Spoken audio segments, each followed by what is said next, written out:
नमस्कार, म दिनेश दाहाल बिन्दुवासिनी माविबाट। आज हामी हाम्रो स्कुल कार्यक्रममा कक्षा 9 को विज्ञान विषयको बारेमा कुराकानी गर्दैछौँ। यो भन्दा अघिल्लो कक्षामा हामीले कक्षा 9 को विज्ञान विषयको पहिलो पाठ नापका बारेमा कुराकानी गरिसकेका छौँ र आज हामी कक्षा 9 को विज्ञान विषयको एकाइ 8 तत्त्वहरूको वर्गीकरण पाठको बारेमा कुराकानी गर्न गइरहेका छौँ। हामीले विज्ञान विषय अध्ययन गर्ने क्रममा विज्ञान विषयका मुख्य चारवटा शाखाहरू भौतिक विज्ञान, रसायन विज्ञान, जीव विज्ञान र भू तथा अन्तरिक्ष विज्ञान गरी 4 खण्डमा विभाजन गरेर अध्ययन गर्ने गर्दछौँ। अघिल्लो कक्षामा हामीले भौतिक विज्ञानको पहिलो पाठ नापको बारेमा कुराकानी गरिसकेका छौँ भने आज हामी रसायन विज्ञानको पहिलो पाठ तत्त्वहरूको वर्गीकरणको बारेमा पढ्न गइरहेका छौँ। यस एकाइमा हामी तत्त्व, यौगिक, परमाणु, अणु सँगसँगै आणविक संरचना, रेडिकल, संयोजता, आणविक सूत्र र रासायनिक बन्डहरूका बारेमा बुझ्नेछौँ। हाम्रो वरिपरि विभिन्न वस्तुहरू रहेका छन्। यी हरेक वस्तुहरू पदार्थ र शक्तिले निर्माण भएको हुन्छ। यी पदार्थ र शक्तिहरूलाई एक अर्कामा रूपान्तरण गर्न सकिन्छ। जस्तो कि हामीले कुनै पनि पदार्थलाई शक्तिका रूपमा रूपान्तरण गर्न सक्छौँ भने कुनै पनि किसिमको शक्तिलाई रूपान्तरण गरेर पदार्थमा परिणत गर्न सकिन्छ। यस पाठलाई अघि बढाउनुभन्दा अघि हामीले रसायन विज्ञान भनेको के हो भन्ने कुरा बुझ्नु जरुरी हुन्छ। रसायन विज्ञानलाई कसरी परिभाषित गर्ने त? सर्वप्रथम त्यसको बारेमा बुझौँ। विज्ञानको त्यो शाखा जसले पदार्थको बनावट र गुणहरूको बारेमा अध्ययन गर्दछ त्यसलाई रसायन विज्ञान भनिन्छ। विज्ञानको त्यो शाखा जसले पदार्थको बनावट र गुणहरूको बारेमा अध्ययन गर्छ त्यसलाई रसायन विज्ञान भनिन्छ।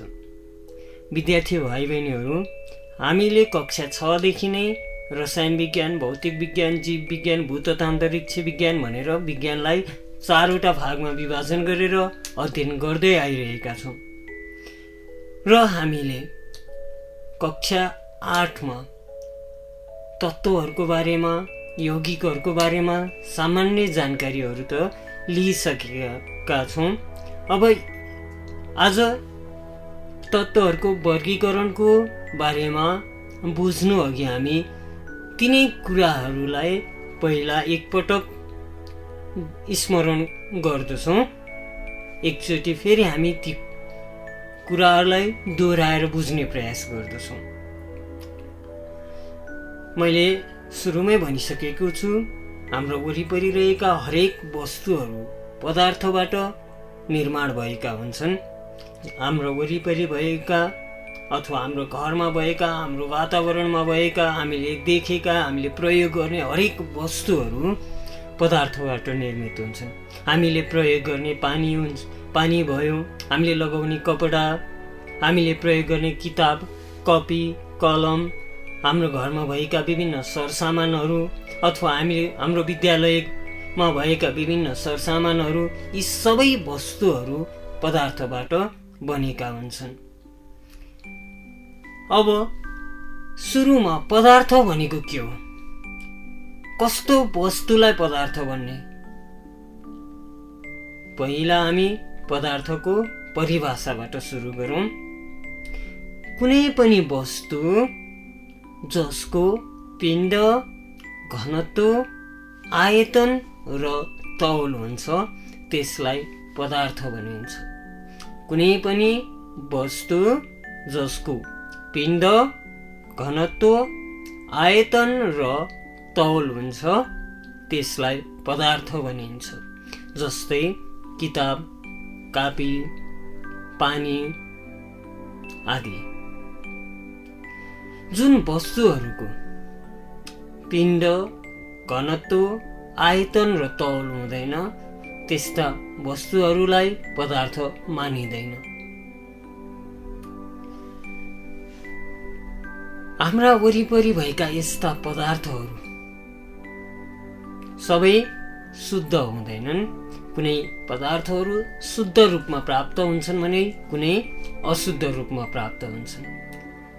यसरी हाम्रो वरिपरि रहेका पदार्थहरूलाई तिनीहरूको शुद्धताको आधारमा शुद्ध पदार्थ र अशुद्ध पदार्थका रूपमा छुट्याउन सकिन्छ। हाम्रा वरिपरि रहेका यी शुद्ध र अशुद्ध पदार्थहरूलाई तत्त्व र यौगिकका रूपमा वर्गीकरण गरिएको छ। सुरुमा तत्त्वको कुरा गरौँ। तत्त्व भनेका त्यस्ता पदार्थहरू हुन् जसलाई टुक्र्याएर त्योभन्दा सरल पदार्थमा परिणत गर्न सकिँदैन। तत्त्व भनेका त्यस्ता पदार्थहरू हुन् जसलाई टुक्र्याएर त्योभन्दा सरल पदार्थमा परिणत गर्न सकिँदैन। अझ भन्नुपर्दा त्यस्तो शुद्ध पदार्थ जसलाई टुक्र्याएर, जसलाई विभाजन गरेर जतिसुकै साना टुक्राहरू बनाए तापनि त्योभन्दा अर्को पदार्थ पाउन सकिँदैन भने त्यो नै तत्त्व हो। जस्तो हाइड्रोजन, हिलियम, फलाम, तामा, सुन, चाँदी, अक्सिजन, सोडियम, म्याग्नेसियम आदि यी तत्त्वहरू हुन्। फलामको कुरा गरौँ। हामीले फलामलाई टुक्र्याएर जतिसुकै सानो बनाए पनि, जतिसुकै मसिनो कणको रूपमा रूपान्तरण गरे पनि फलामबाट अर्को पदार्थ बन्दैन। त्यसकारण फलाम एउटा तत्त्व हो। अहिलेसम्म पृथ्वीमा 118वटा तत्त्वहरू पत्ता लागेका छन्, जसमध्ये 92वटा तत्त्वहरू प्राकृतिक रूपमा प्राप्त हुन्छन् भने 26वटा तत्त्वहरूलाई वैज्ञानिकहरूले कृत्रिम रूपमा निर्माण गरेका छन्। अब यौगिकको बारेमा। 2 वा 2 भन्दा बढी तत्त्वहरूका बीच निश्चित अनुपातमा रासायनिक प्रतिक्रिया भई बनेका पदार्थलाई यौगिक भनिन्छ। 2 वा 2 भन्दा बढी तत्त्वहरूका बीच निश्चित अनुपातमा रासायनिक प्रतिक्रिया भई बनेका पदार्थलाई यौगिक भनिन्छ। हामीले यौगिकलाई टुक्र्याएर त्योभन्दा सरल पदार्थको रूपमा परिवर्तन गर्न सक्दछौँ। जस्तै NaCl, खाने नुन, H2O, पानी, CO2, कार्बन डाइअक्साइड आदि यौगिकका उदाहरणहरू हुन्। खाने नुन जसको अणुसूत्र NaCl हुन्छ, जुन रासायनिक रूपमा रासायनिक नाम यसको सोडियम क्लोराइड हो। हामीले खाने नुनलाई टुक्र्याएर सोडियम र क्लोरिन जस्ता फरक तत्त्वका रूपमा परिणत गर्न सक्दछौँ। यौगिक हाम्रो वरिपरि रहेका विभिन्न पदार्थहरू हुन सक्छन्। हाम्रो दैनिक जीवनमा हामीले प्रयोग गर्दै आइरहेका विविध पदार्थहरू यौगिक हुन सक्छन्। जस्तो हामीले दिनौँ प्रयोग गर्ने पानी जसको अणुसूत्र H2O हुन्छ, हामीले श्वास प्रश्वास क्रियामा बाहिर फ्याँक्ने कार्बन डाइअक्साइड ग्यास जसको अणुसूत्र CO2 हुन्छ, त्यस्तै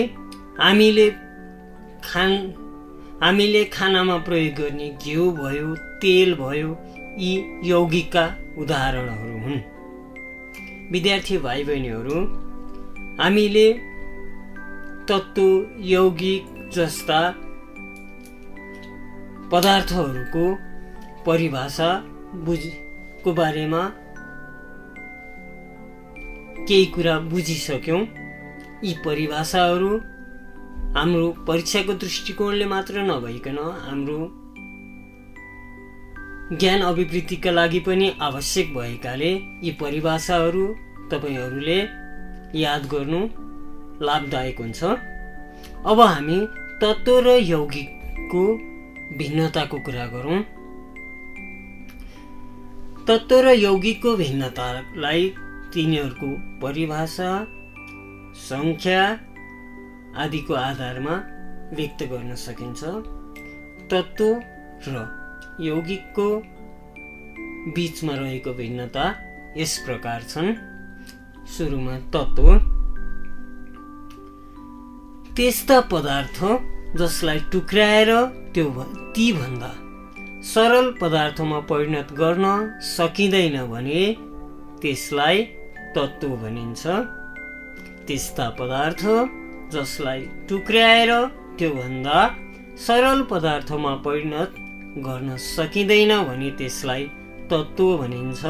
यौगिकको परिभाषा: दुई वा दुई भन्दा बढी तत्त्वहरूका बीच निश्चित अनुपातमा रासायनिक प्रतिक्रिया भई बनेका पदार्थलाई यौगिक भनिन्छ।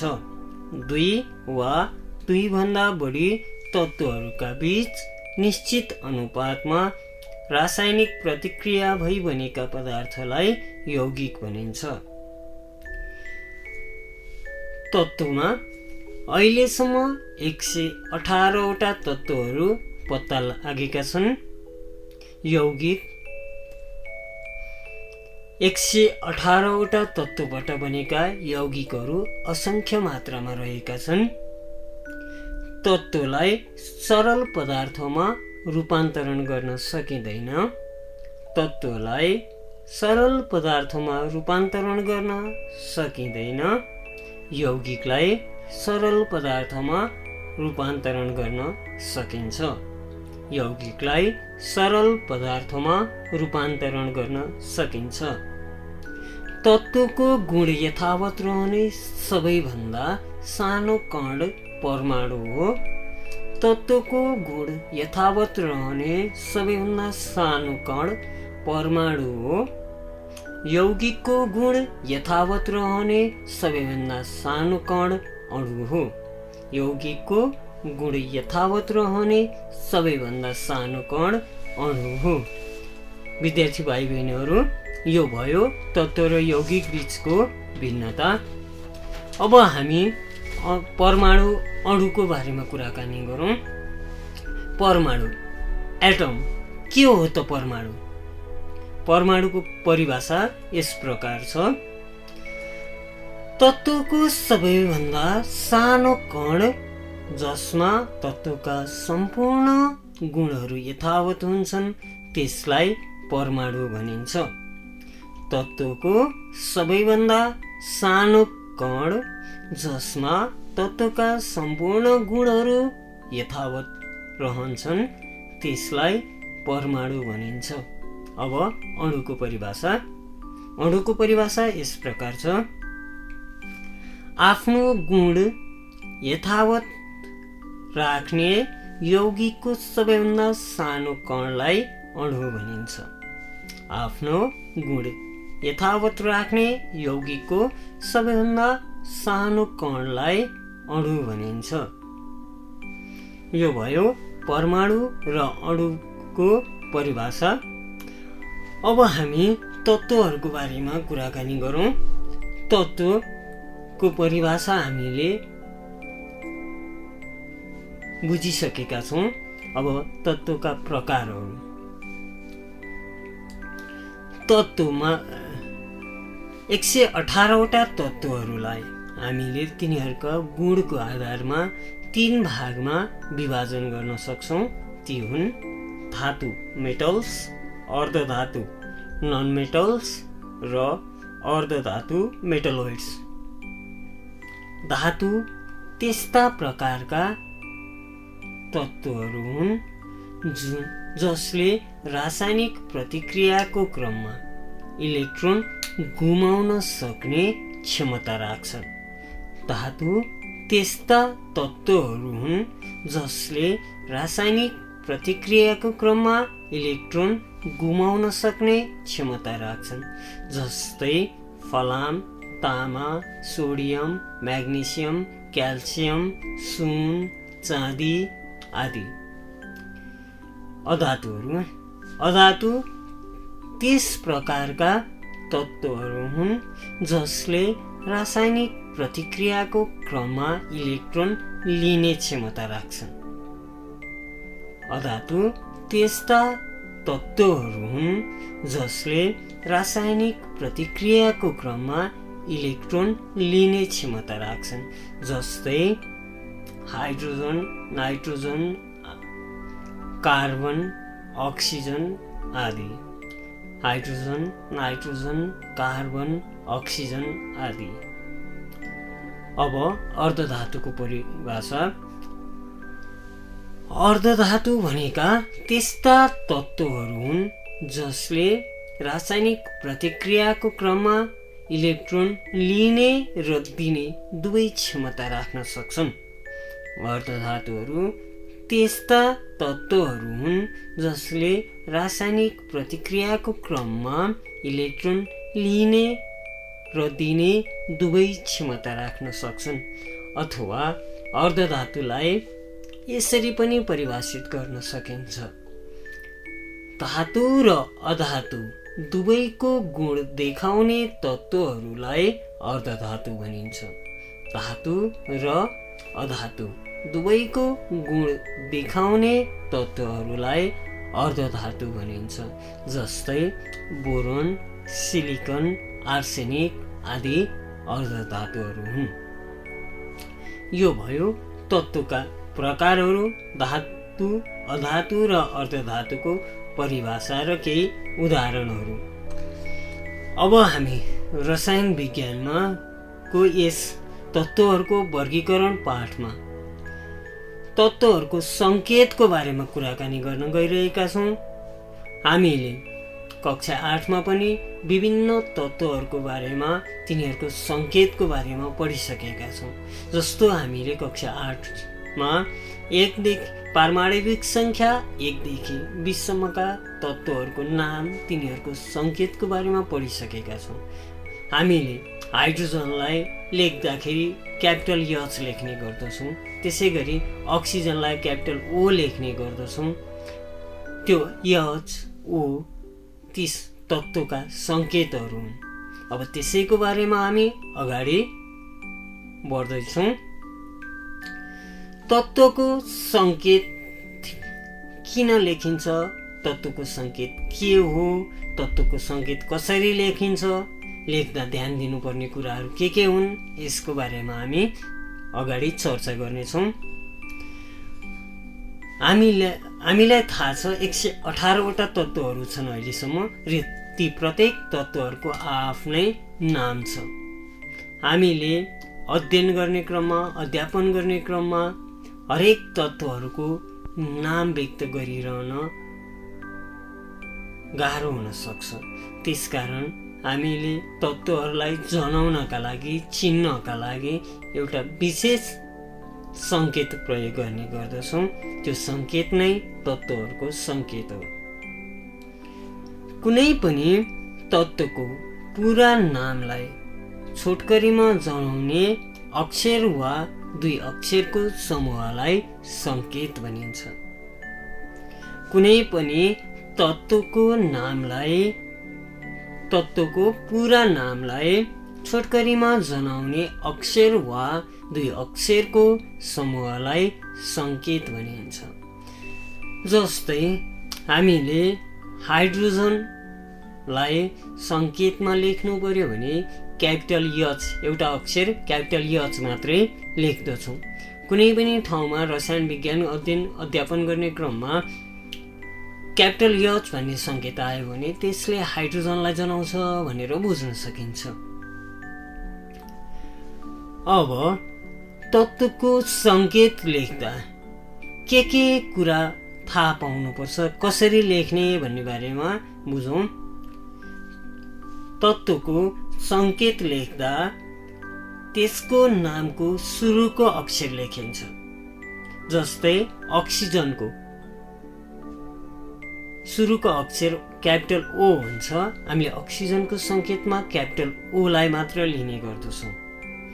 यदि एउटै अक्षरबाट नाम आउने तत्त्वहरू धेरै भए सुरुको अक्षरसँगै दोस्रो अक्षर पनि लेखिन्छ।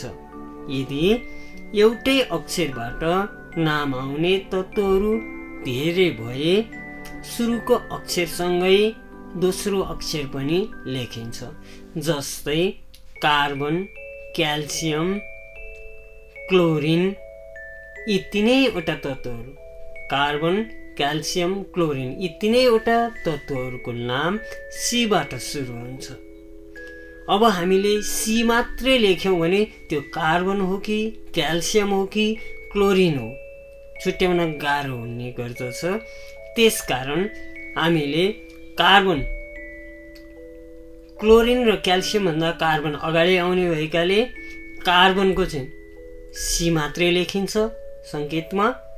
क्याल्सियमको सङ्केत लेख्नु पर्दा सुरुको अक्षर सी र दोस्रो अक्षर ए यी दुईवटा अक्षरहरू लिने गरिन्छ भने क्लोरिनको सिएल हुन्छ। हामीले एउटा अक्षरको सङ्केत लेख्दाखेरि त्यो अक्षर क्यापिटल हुने गर्दछ। यदि दुईवटा अक्षरको सङ्केत लेख्नु पर्यो भने सुरुको अक्षर क्यापिटल लेटर हुन्छ भने दोस्रो अक्षर स्मल लेटर हुन्छ।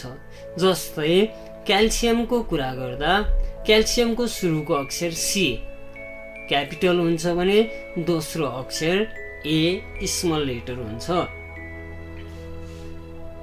कुनै कुनै तत्त्वहरूको सङ्केत तिनीहरूको ल्याटिन भाषाको नामको आधारमा पनि लेखिन्छ। केही खास तत्त्वहरूको सङ्केत तिनीहरूको ल्याटिन भाषाको नामको आधारमा पनि लेखिन्छ। जस्तै हामीले विभिन्न तत्त्वहरूको बारेमा तिनीहरूको नाम पढ्दाखेरि नाम एउटा हुन्छ, सङ्केत अर्को हुन्छ। किन यस्तो हुन्छ भन्दा हामीले पढ्ने नाम अङ्ग्रेजी नाम हो भने ती तत्त्वहरूका ल्याटिन नाम पनि हुने गर्दछन् र केही तत्त्वहरूको सङ्केत तिनीहरूको ल्याटिन नामको आधारमा पनि राखिएको पाइन्छ। जस्तो सोडियमको सङ्केत यने हुन्छ, जबकि सोडियमको ल्याटिन भाषाको नाम नाट्रियम हो। त्यसै गरी पोटासियमको सङ्केत के हुन्छ, यसको ल्याटिन भाषाको नाम कालियम हो। आइरन वा फलामको सङ्केत यफी हुन्छ, यसको ल्याटिन भाषाको नाम फेरम हो। त्यसै गरी तामा कपरको सङ्केत सियु हुन्छ, यसको ल्याटिन भाषाको नाम क्युप्रम हो।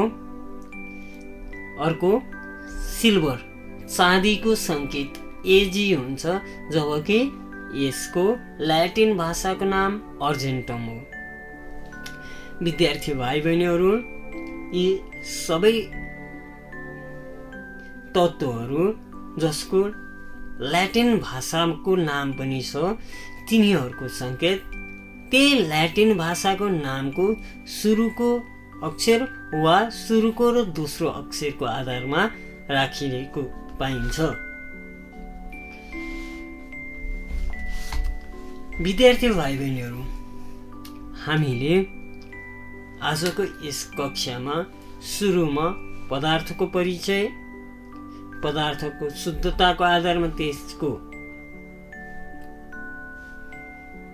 तत्त्व र यौगिक बीचको भिन्नता, तत्त्व र यौगिकको परिभाषा, परिचय सँगसँगै हामीले तत्त्वका प्रकारहरू र तत्त्वहरूको सङ्केतको बारेमा